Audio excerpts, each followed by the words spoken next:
Hello, fellow yappers. I'm Ruchi. And I'm Shalini, and we're your hosts of Binge, Yap, Repeat. We're two best friends who spend an embarrassing amount of time binge watching TV, and honestly, we just need to talk about it. If you're here, we're guessing you do too. Fair warning, this is a spoiler-friendly zone. We will be discussing lots of spoilers. So, if you haven't watched the show yet, hit pause, go binge, and come back when you're ready to yap with us. And now, it's yap time.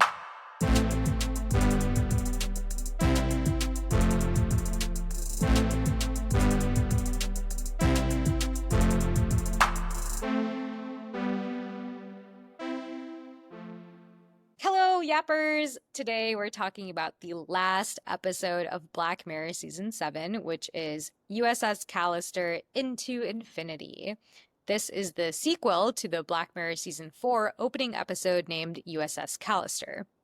As a recap, the Season 4 episode was about Robert Daly, who is the CTO of a video game company called Callister, but by night he enters his game Infinity as the commander of a starship, USS Callister, exploring new worlds very similar to Star Trek.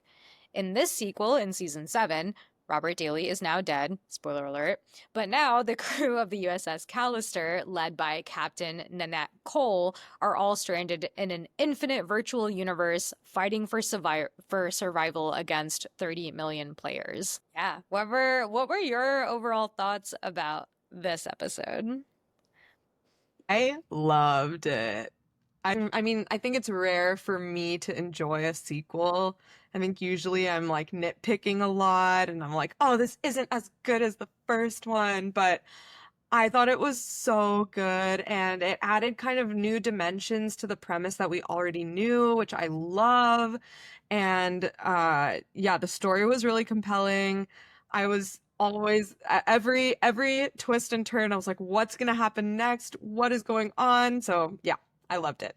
Yeah, and like we've said in earlier episodes, I think the Black Mirror novelty is a huge factor on whether or not we enjoy something. So I definitely agree. I think I was coming into this episode as like, okay, well, we already know the premise, so how good will this sequel actually be? But I agree with you. I think they did a great job of piling on to that original storyline, maintaining continuity, but also introducing new technological problems that the characters had to kind of grapple with beyond the original premise. So I thought it was a great episode. All right. Well, let's get into it. So the episode starts with our trusty crew. They're trying to survive in the virtual reality multiplayer online version of the game that they used to be in just a like capsule version. So now they're in the internet, basically acting as pirates in this game. Just stealing from people, and they have no player tags, which becomes an issue for them because it's very obvious that they're not real players in the game. Yeah, so I think at this point, like while watching the episode, I already had a question because I remember in order to prepare for this episode, I went back and rewatched season 4. And I remember at the end of season 4, they entered the wormhole in the hope that they would be deleted, right? Yeah. They were like, we're going to go here because being deleted is better than being, an underling of Robert Daly who abuses us and stuff. Mm-hmm. But now it seems in this episode, they're like really continuing this fight for survival, which I thought was very interesting because it is so similar to Severance, right? Where in Severance, people are grappling with this idea of how the innies have their own autonomy and they're also trying to fight for survival in the environment that they are in versus the Audis who are like, oh, but you're just a clone. How can you understand the depth of world that I've lived in and the depth of emotions that I've experienced? You don't know any of that. Therefore, you are less than. Yeah. I thought there were a lot of parallels between USS Callister and Severance. That was definitely one of them. Also just kind of the concept of if they're in this contrived world, does that mean they're not real and don't deserve happiness, which I think is also kind of a theme in Severance. Like, who cares if we lose the innie because they were never real to begin with. So yeah, it was really interesting. There are definitely more Severance parallels too, but yeah, I think it and also kind of flashback to episode 3 of Black Mirror this season, Hotel Reverie. There's also that question of, well, Brandy lost Clara, the love of her life, in an instant. Like, does that deserve a mourning? You know, does she deserve to mourn that loss when that was never real to begin with? Or I don't know. Yeah, it's just her grappling with her reality, which is not the reality of real life. I don't know. Yeah. I think it is really interesting that there is more than one TV show that is kind of like, oh, well, if you do have a clone, who's the real person, right? And now we're starting to see that there is this trend of no, the clone is actually a real person too. We are also cloned with human survival instincts. That aspect is also cloned. You know, it's not Totally. someone who wants to die because they don't actually exist. They have the same Right. thoughts and feelings that you do. Yeah, and not only that, I mean, unlike Severance, where your innie is just born into existence and doesn't know anything, these clones in USS Callister have the memories of their outies from before they were cloned. And so they do have their entire lives of memories that they're building off of, and now they just feel trapped. Yeah, just interesting to see how that trend has kind of shifted, where innies now have a lot more autonomy and etc. Thoughts and feelings. Yeah, right. The 2020 to 2022 version was all about the complexities of having two consciousnesses, and then the 2025 versions are like, what rights do those inner innies deserve? Yeah, very That interesting. exactly. Conscii. Shiai, correct. Yes, I suppose. Okay, so the crew members realize that in order to escape this game where everyone's constantly trying to kill them, they need to hack the Infinity server so that they can carve out a virtual space on their own, where they can just kind of live in peace. Which is also interesting to your point because in the last episode we see them and they're trying to kill themselves or not exist anymore, and now they're trying not to do that anymore. They're trying to avoid being killed. Yeah. But to do this, they realize they need Walton back, who we haven't seen since the last episode, where he kind of sacrificed himself in order to get the ship's engines back on track. And then they have this moment where they realize he must still be alive because when the ship is quote unquote reset at the end of the original episode, Walton still had a bedroom on the ship. Yeah, which okay, I let's Yeah. talk about this. I found that okay, as much as they have a lot of camaraderie on this ship, they didn't think to get Walton, or they didn't think that Walton even existed in the many months that Walton's bedroom was on the ship and therefore could have existed. They never thought that Walton could have existed on a planet out there. And the only reason that they went to go get him was so that they could go into the inner core nebula of infinity. I was like, that's so rude. Yeah, he even calls them out for that. He's like, Yeah, so you only brought me back so I could lead you to the infinity server or the heart of infinity? yeah, We were like, basically. yeah, also we missed you. I think it was that they didn't know he had a bedroom on the ship until Carl told them, and I think Carl was just too dumb to realize that if he had a bedroom, that means he's still alive. True. Yeah, Carl also thought that start party meant start partying. So, Fair. oh, Um, another difference from last season is that there is no Shayna Lowery. yeah, she didn't come Um, back. They brought Walton back, but not her. Damn. yeah, so I looked it up, and there's no Shayna Lowery because Charlie Brooker says that scheduling issues prevented Michaela Cole from appearing in the USS Callister Into Infinity episode. Mm. Okay. That's That's right. interesting to me because that tells me that they got the cast on board before they finished writing the script, which I don't know how common that is, but maybe because it was a sequel, they had to make sure that people could come back before they went ahead with doing the sequel. Makes sense. Like from what I know from my sister, just to context, my sister is a screenwriter in Hollywood. Woo! So from what my sister tells me, I think when it comes to actual sequels, they definitely do make sure that like, or they try to see who all are interested in the story because I think like story wise, as long as you know who's on board, you can like kind of write in what you need to write in. Especially if there's an existing story to kind of bake it off of. Or let me rephrase this. When you're writing from 0 to 1, I think there's a lot more places that you can take things where you have to write the story, then you get the interest. But I think when you're writing a sequel, so 1 to 1.5, it's a lot more structure. So yeah, you can write in and out people as needed, I feel. Okay. Okay, that makes sense. All right. So they decide to go find Walton. And then it switches to Outie World. So on the outside, there is a New York Times reporter who is investigating Robert Daly's death, who was the co-founder of this company and the dude that trapped all of these people to begin with. And this reporter starts asking Walton why Daly had a cloning machine. And he also asks about these rogue players in Infinity who have no gamer tag that are starting to be talked about. Yeah, I think one thing I appreciated about his line of questioning is if this kind of human cloning technology did exist, it would absolutely be regulated and outlawed and made illegal. So I'm kind of glad that they made that a part of the story, where it's like, yes, we know we have this technology, but it's extremely highly regulated and it's extremely illegal in these cases. So you absolutely should not have this. I was like, yeah, you're right. Because I feel like a lot of times in Black Mirror, we were even talking about this in Redream.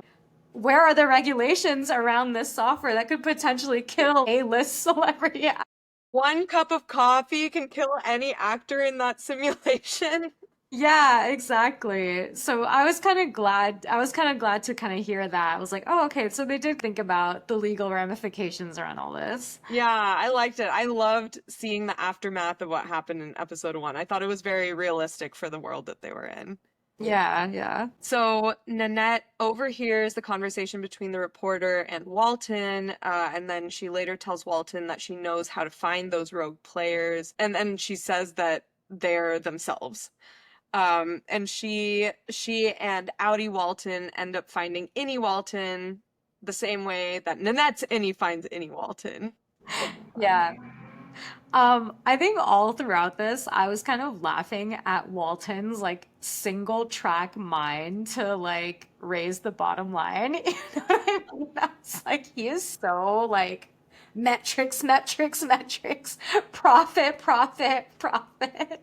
It was comical. It was like this guy literally has no soul. Except the only glimpse of a soul you see him have is because the reason he agrees to go in with Nanette is because she's like, "Oh yeah, there is someone's DNA whose name is Tommy." And he was like, "Oh, Tommy, my son."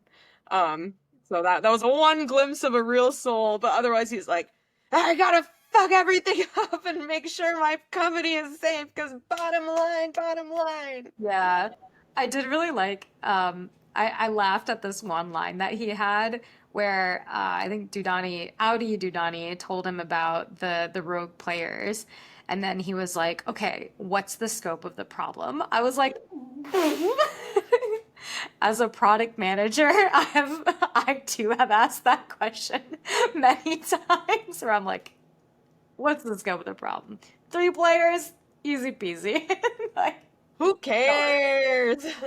exactly. Totally. Yeah. But then I also, speaking of Walton's personality more, I also liked how even his innie had very core characteristics that were similar to the Audi. They were both single track focus on how fit they were. They were like, oh, keeping it tight. Yeah, he still has a little bit of that narcissism in him, even in the Yeah. in world. Yeah. I thought that was a good nod to like, yeah, some things never change. Totally. You can change the environment, you can change everything. Like, it's nature versus nurture at the end of the day. And this is nature. This is death nature. Okay, so back in the game, her Innie approaches Innie Walton on this planet that he's been trapped in for who knows how long. And then Right. Audi, Nanette, and Walton come upon the two of them, and they Yeah. have this like cool, trippy moment. Did you like all the castaway references for Yeah, anyone? I liked that they made his Wilson equivalent also his fuck buddy. Yep. Yep. Just so, so obviously. Dude, that hole was smooth. How was the hole created? I By think we friction. both know how the hole was created. Also, how Annie Walton was like, "Oh, there's a hole there? Hadn't noticed." That was funny. Okay, so then Innie Nanette invites all three of them back onto the ship. When this happens, so when they're on the ship, you kind of see Innie and Audi Nanette interacting with each other for the first time. And it was kind of interesting to me, I guess. I don't know if I don't believe it, but it was interesting to me that their personalities were so different. You know, you kind of see Audi Nanette being like, "Oh my gosh, my." Also, I keep saying Innie and Audi, which I know is not the vernacular of this show, but I just think it's the easiest way to explain it. But you see Audi Nanette being like, "Oh my gosh, my Innie is so like bold. She's so confident. Oh my gosh, she runs this whole ship." And then you see Audi Nanette just apologizing and being this more timid um, personality. And so I guess I don't know how long it's been. I guess they said it had been a few months. Yeah, But it was surprising to me that their personalities were so different because it's not like any Nanette was created in a vacuum. You know, yeah. they came from the same person who lived through like 20 something years of life before splitting off. Yeah, I totally agree. I thought that was also a pretty big personality difference for 8 months, even taking into account the nurture aspect of nature versus nurture. I don't think that 8 months of being the captain would like put you into this position of being so fundamentally different from this person that you were. I think at the same time, if I were to kind of explain this away, I think the way that I see it is yes, Innie Nanette was forced in this position of power and therefore had to fight for survival, not just for herself, but on behalf of her crew for like 8 to 10 months, which is pretty significant. At the same time, Audi Nanette literally knew that she was responsible for the death of her CTO and was like trying her best to remain undercover and was also racked by guilt this entire time.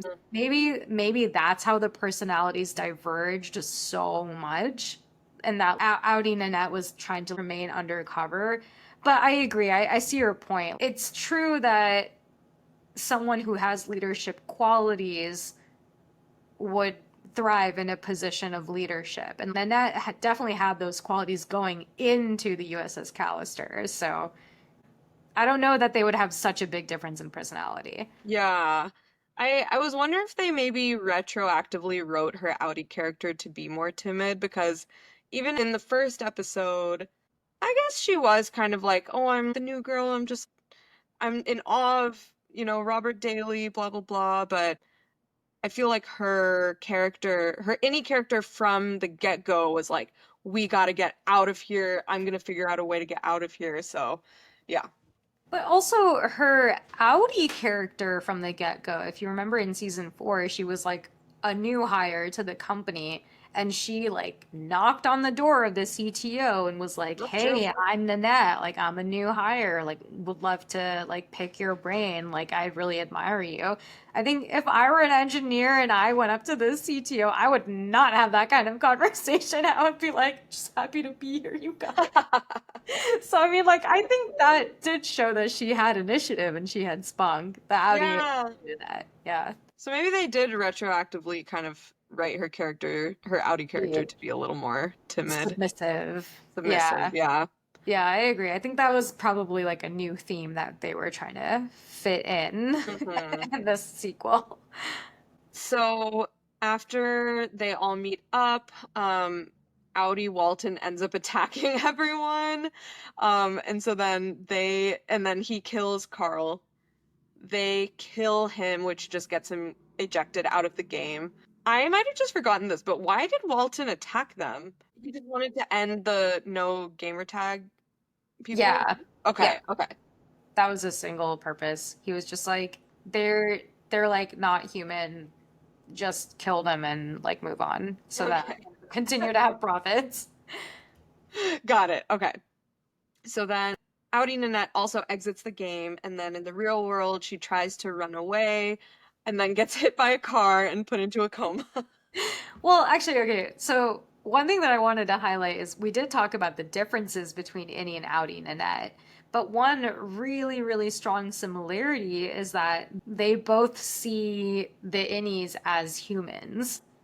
Very true. I thought that was very interesting because even in Severance, nobody really thinks that innies are human except for innies. But Audi Nanette is basically the only person who I've seen in this trope who is like, no, they're fighting for survival just as much as we are. So we absolutely should help them.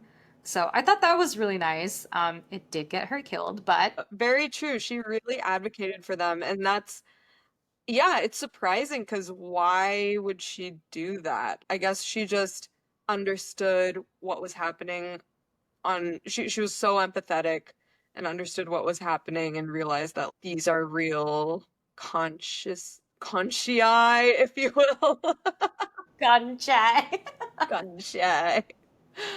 Um, yeah, Yeah. I don't know if I would have been able to do that.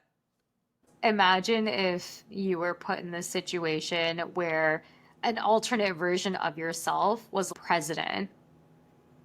I would be like, oh shit. Like, I would be like, I ain't shit. This person is definitely more human than I am. You go, girl. What can I do to help you? You're my president. You're my leader. Let's go. Anything you want, I got you. Interesting. Okay, so she was like, damn, I gotta preserve that version of me. Yeah, exactly. Yeah. I love it. I mean, maybe this is the dichotomy. Like maybe in Severance, people always thought that innies were always less than because they were in such a small environment doing a menial job that no one else wanted to do. But in this scenario, Nanette is like captain of the ship. She is fighting for her team. She's perceived as a strong leader, and people really rely and depend on her. Versus Audi Nanette is just a Cog in the wheel. yeah, just a cog in the wheel, working for someone that she doesn't even like necessarily. So I think that's why Audi Nanette kind of saw Innie Nanette as this person that she would like to become. Mm, That's why she felt like she had to do everything that she could to kind of push Innie Nanette's agenda because Innie Nanette was actually standing for something and like representing an ideal that Audi Nanette wanted to, promote and like persevere for. I don't know if that makes sense, but yeah. yeah. I think that definitely makes sense. Yeah, she was so inspired by herself. Yeah, that's not the worst thing. So, meanwhile, Innie Walton is telling his crew how he built Infinity. There's this flashback where they show Robert Daly working out of his garage and showing Walton the technology for the very first time. And then Innie Walton basically tells them that he decided to make a clone of Robert and put him in the heart of Infinity. So that's not the Infinity servers at the heart of Infinity. It is Robert Daly, a clone of Robert Daly. And so they decide to navigate there with the hope that Robert Daly's clone can help them escape out of this reality. I thought it was so sweet how Robert Daly's clone house was just like his house. Like he was master of the universe. He could have had anything that he wanted, but he just wanted his little house with his sprinklers. Yeah. back to the beginning. Yeah. He was still an When asshole. simpler times. What? Still an asshole, though. Oh, totally. Okay, so Nanette goes into the heart, which ends up being, yeah, the garage where Robert started his company, and she has a conversation with him. This conversation was so tense and heated the whole time. So she's basically trying to explain to him what's going on, but also convince him to cut and paste her and the other people, or, well, first of all, her into her own body because Robert tells her that that's possible, and then also like help free the rest of her crew. Okay, I don't know if you got this vibe, but I felt like the conversation between Robert Daly and Nanette was really similar to how in adolescence Jamie was conversing with the psychologist. Dude, yes, like she was playing him like a fiddle and just testing his emotions and reactions to things. Oh my God. Yeah, and also was regulating his emotions. She knew what to say in order to get him to do the things that she wanted. She was doing her best to play within his rules in a way that was safe for her, which Mm-hmm. is really interesting. I mean, maybe this is like very gender stereotypical of me, but I often feel like women feel this way about men, especially men that they don't know. Like, you always have to be really, really cautious about what you're saying because you don't know what will be like the triggering point for a man to just like, snap. Totally. Yeah. I mean, I think it's very real that women are scared, like physically afraid, and so they just appease men and try to keep them in a good mood in a lot of situations. Yeah. So, okay, and then on the outside world, Audie Walton gets back inside, or I guess back in the inside world, but Audie Walton gets back inside the game. He's in the ship again, and then he's just like on a chaos mission. He attacks Innie Walton. He invites the players that the crew had all stolen from when they were doing their pirate business with the sole purpose of trying to get these motherfuckers to die. Yeah. Wait, I also freaking Walton doesn't know anyone's names. Like, His downfall. yeah, his downfall is giving the intern the coffee order. Also, how out of touch do you have to be? If you see a human, the first thing you say to them is soy skin latte. Yeah, Like, seriously. what? Ah, so gross. So Horrible. gross. Also, the fact that he had never even played his own game before. Yeah. How do I get into the game? Yeah. Because I think there was one moment where, he I don't know, Andrew had asked me something and I was like, "Oh, it's because he like doesn't actually know how to get out of the game. Like he doesn't know the key words that are Mm. needed to pause or resume or exit." Oh yeah, I think he had like exited the game and then he didn't know how to get back in the game until he called Dudani. And then Dudani was like, "Dude, you just put the nubbin back on your forehead and you say resume game and that's it. And you get spawned back." Like you Like, wasted. why are you calling me at 2 a.m. with this basic ass question? Yeah, like check our FAQ, bro. It's the number one question. Can you please read our user manual? It's on page 1. Please refer to our help center documentation. Yeah, anyway, that was like, how do you not know your own game, dude? That's I crazy. know. Gotta know your product. Gotta know your product. Oh, I lost respect for him in that moment. Oh, did you have any to begin with? No. That's true, I didn't. The bar was low. But now it's negative. Okay, so then back in the garage with Nanette and Robert, Nanette convinces Robert to cut and paste her back in her own body and to restore the others somewhere so that they can be free. And she's like, "Yes, I've done it. I've convinced him." But then he's like, "Okay, let me just hit copy paste." She's like, "Why are you copying instead of cutting? You're just sending me out. You don't have to copy." And then she learns that he wants to keep her captive there with him because he's so lonely. You just typical nice guy syndrome, you know what I mean? He's like, I'm a nice guy. I'll be good to you until you disagree with me once and then I'll take away your mouth. Literally, how quickly did he turn? That was Yeah. crazy. Also, when I think this actually happens before she convinces him, but he when she's just telling him that he turned bad on the outside, and he's like, something must have happened to me, basically just playing the victim and being like, "Oh, well, it's because Walton took advantage of me." And she's like, "Yeah, he did." And he's like, "Well, yeah, that's the only reason I'm bad, probably." And then just instantly putting the blame on other people. I was Yeah. like, "Uh-oh, this is not going in a good direction."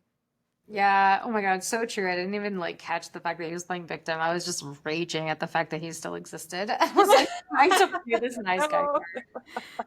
Yeah. Ugh, ew. Ew. And then she tries to convince him not to keep her captive, but he sees that as her, I don't know. He just sees the lack of authority or lack of respect, I suppose. And so then he attacks her. So then she ends up killing him in the Yeah. most metal way possible. Okay, this is like now so many episodes in a row where like this tech problem is just solved by brute violence. So true. Yeah, it's like, you know what would fix this like massively complicated tech problem? Pour coffee over the machine or like, just shoot this person or like stab this person, you know? Right. Like why I is mean, there's that? gotta be, they have to write some way to bring technology down.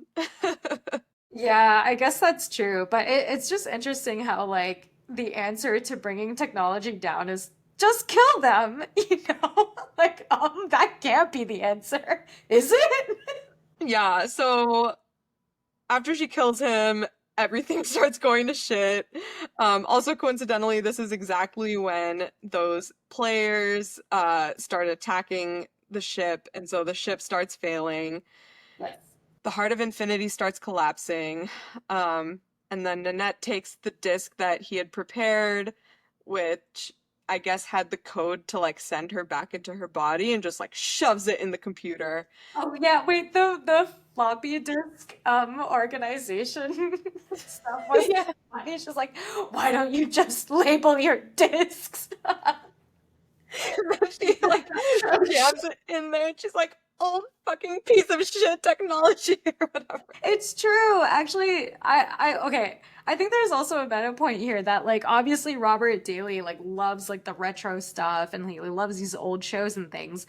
But I think there's also this point of like, yeah, Robert Daly loves this time when in the 70s or whatever, when serial killers were at their all-time high, like killing women specifically. Women were like forced to be housewives. It was like tradwife era basically.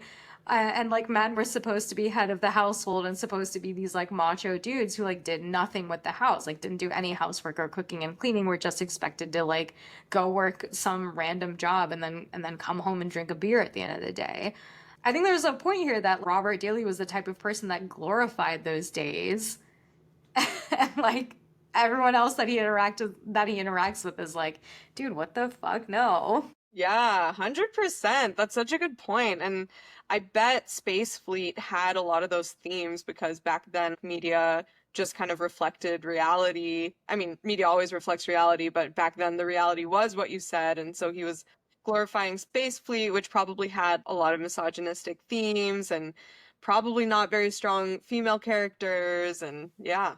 Also, even the alien lady, it was like they were all the women were in these tight mini skirts. He would like kiss every one of them at the end of the Yeah. episode, and then the alien lady was just like, yeah, I'm a sexy alien lady, but the only reason I still have this skin is to cure my eczema.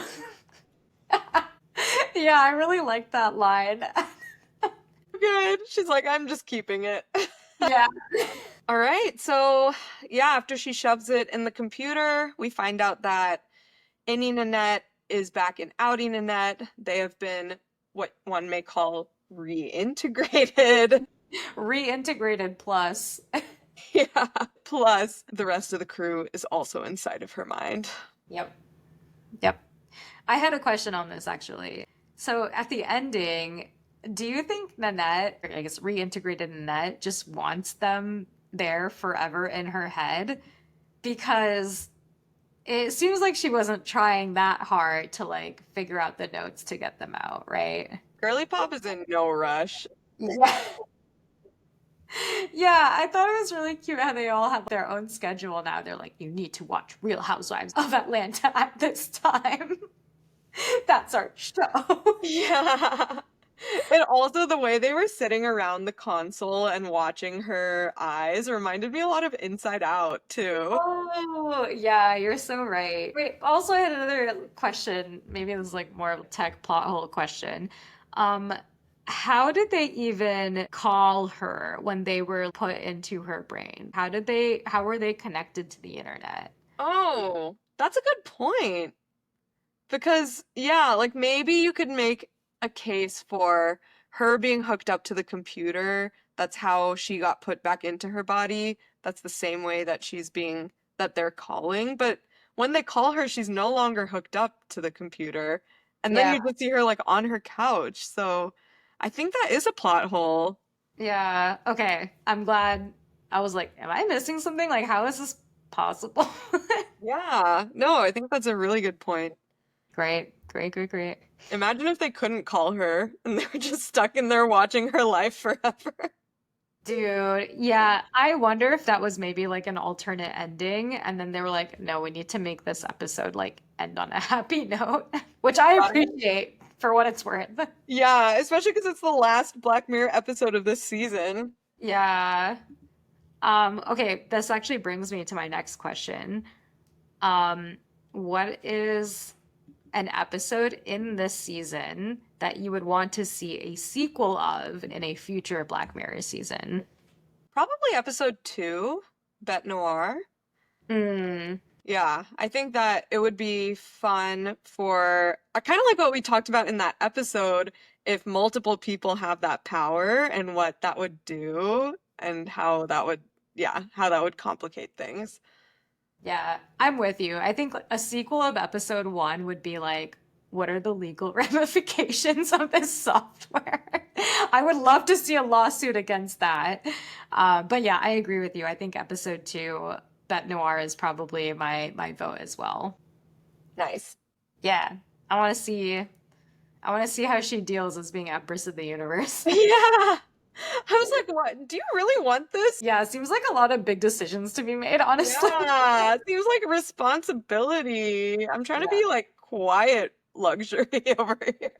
Quiet luxury. Fly under the radar. I'm Empress of the Universe, but quietly.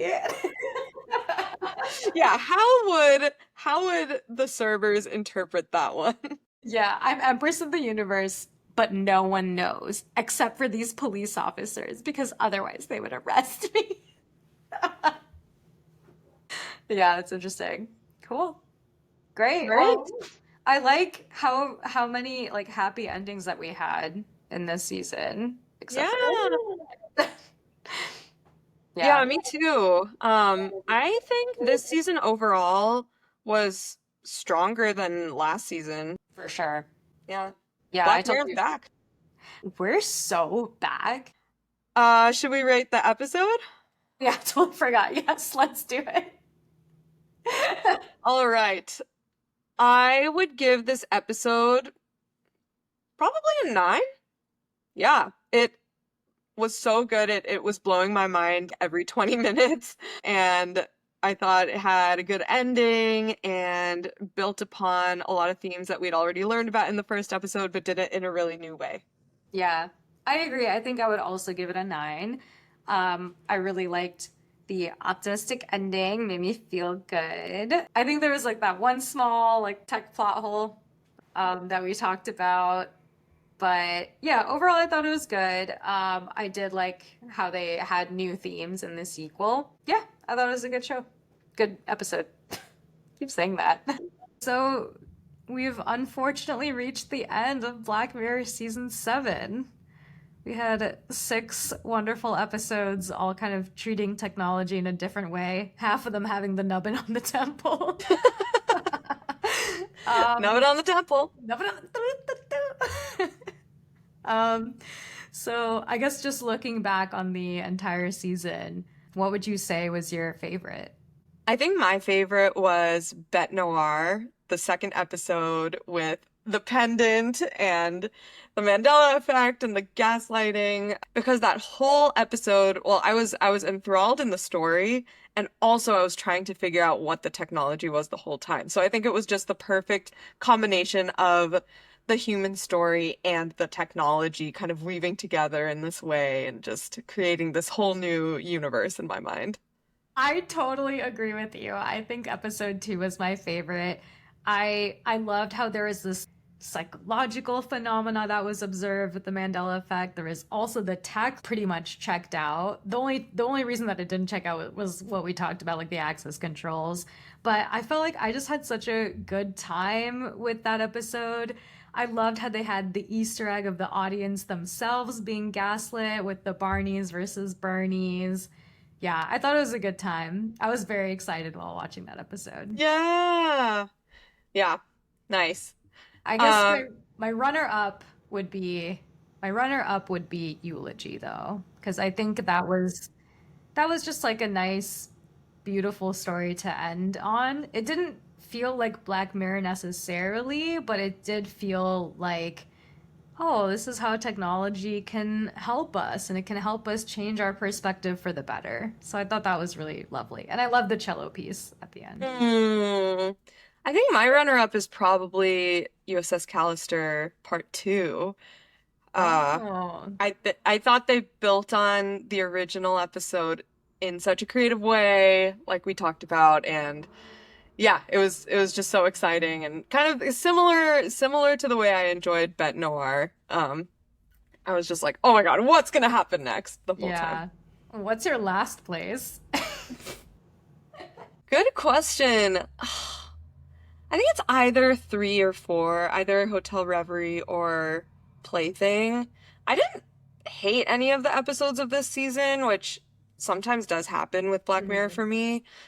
So even though those two are in last place, it's not that I hated them. It's just they weren't as good as the other ones, I thought. How about Yeah, I you? agree.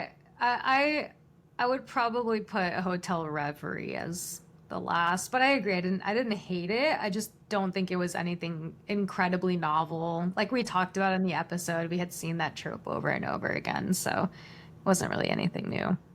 Yeah, yeah. And what are your reflections overall of the season? Anything else to add?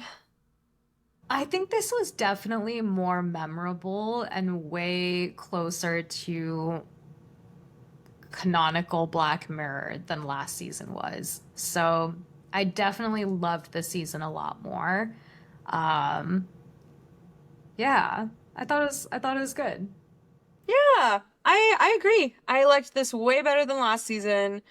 I don't even think I've watched a full season of Black Mirror since maybe season 4. Wow. And ever since then, I've just kind of sampled around and just watched the ones that I've heard are good because I think there were some, I can't remember any off the top of my head. I guess Demon 79 was one of them where I was like, what am I watching? Yeah. This is not what I signed up for. Yeah. Yeah, but each and every episode of this season was kind of the canonical Black Mirror. It gave me what I wanted. It was Mhm. pretty creative. Yeah. And you got some So homework out of it too. You have to watch Love, Death, and Robots now. true. That's right. I did. I wanted to come back to that thing we talked about in episode 1 where Rashida Jones's character was reciting off all of these ads, and one of them was the company from episode 2. But I don't think that trend continued. Of I didn't. yeah, Yeah, disappointing. yeah. But that would I have know been we really talked about fun. that in our first episode, but then yeah, it Yeah, was only Dita. only There were Ditto no Foods. honey nugs. Dang it. No, I honestly don't remember anything else. Oh, the Christ health one. Oh yeah, Christ help, Christian counseling. The lube. Yeah, thirst trap lube. Thirst trap That's lube. right. Yeah, I none don't of that. remember anything else. All right. Cool. Great. It's a wrap on season 7. Thanks for yapping with us. If you loved this episode, have some hot takes we missed, or if you've got a show you're dying for us to binge next, follow us on socials. We're at Binge Yap Repeat. Until next time, happy binging!